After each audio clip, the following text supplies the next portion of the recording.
Aujourd'hui, Road to Cinéma vous emmène au cœur de Paris pour la 21e édition de mon premier festival. Au programme, plus de 100 films, des ciné-concerts, des ateliers pour faire découvrir le cinéma aux enfants. Et à cette occasion, j'ai l'immense plaisir de rencontrer Guillaume Gouix et Alison Paradis qui sont les parrains marraines de cette édition. Allez, on y va, c'est parti.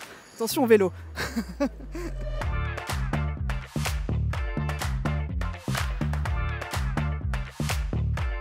Moi, je me souviens de mon premier gros souvenir, c'était le Baron de Munchausen de Terry Gilliam, mais c'était pas en salle, c'était à l'école. En salle, la famille Adams peut-être. En tout cas, j'ai un souvenir très fort de la famille Adams. C'est que des trucs un peu glauques, c'est bizarre. Pourtant, je suis pas très film d'horreur, mais c'est des films qui m'ont marqué. Ouais. C'est pas glauque la famille Adams, c'est plein d'humour quand même.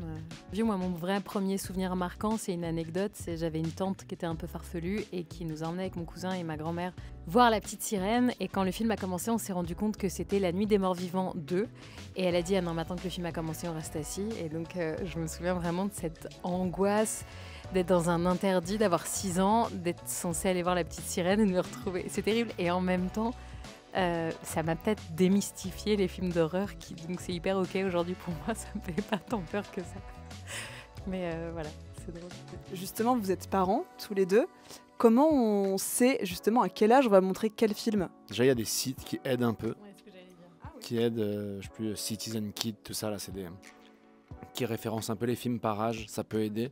Nous, on a des souvenirs de films, on pense que ça... Moi, par exemple, une autre anecdote, il aimait le foot, notre enfant, et il aimait les comédies françaises et tout, et je me suis dit, mais attends, il y a Coup de tête, c'est génial. J'avais des souvenirs de Coup de tête. Et en fait, Coup de tête, ça parle d'un viol monstrueux. Tout ça, on a arrêté du coup. Oui, on a coupé, bien sûr. On a coupé, mais parfois, du coup, les sites sont pas mal, quoi.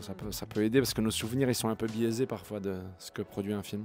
Et puis surtout, ce qu'on fait, c'est qu'on regarde les films avec eux et qu'on est hyper à l'écoute des questions qu'ils vont poser. On est hyper d'accord de mettre pause pour expliquer un moment qui aurait peut-être été mal perçu. Et puis surtout, on les observe vachement, quoi. Comment on fait pour donner goût au cinéma aux enfants sans leur donner goût aux écrans ? Faut que ce soit un moment quoi, une expérience.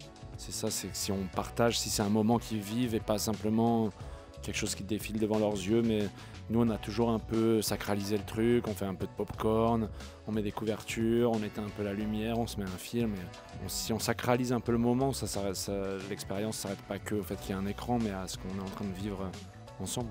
Et surtout de passer par la salle, d'aller au cinéma et de montrer que c'est vraiment une expérience collective, partagée et que c'est hyper intéressant et important, tout comme le théâtre, de partager ces moments ensemble et d'avoir peur ensemble, de rire ensemble, d'en faire vraiment un moment, quoi. D'aller quelque part, quoi. Ouais. Dernière question, si demain vous deviez jouer un rôle pensé pour un film d'enfants de moins de 10 ans, quel type de personnage vous aimeriez jouer ? C'est drôle. Moi, depuis que je suis tout petit, j'ai toujours aimé les copains des héros, quoi. Donc, je voudrais jouer le copain du héros. Je me souviens dans Olivier Tom, dans tout ce que je regardais, je préférais toujours dans Dragon Ball, j'aimais Trunk. J'ai toujours aimé le personnage un peu. Je trouve qu'ils sont plus libres, les personnages secondaires, ils sont plus hauts en couleur souvent. Moi, j'aimerais bien un film sur un héros qui se trompe au début, qui sur l'échec, il n'y arrive pas, et puis comment il arrive à trouver des ressources en lui ou en se basant avec ses copains. Tu peux faire ce copain si tu veux, pour être plus fort, voilà, de puiser la force à l'intérieur, que ça donne confiance. Merci beaucoup d'avoir accepté cette interview. J'ai terminé. Merci. Merci.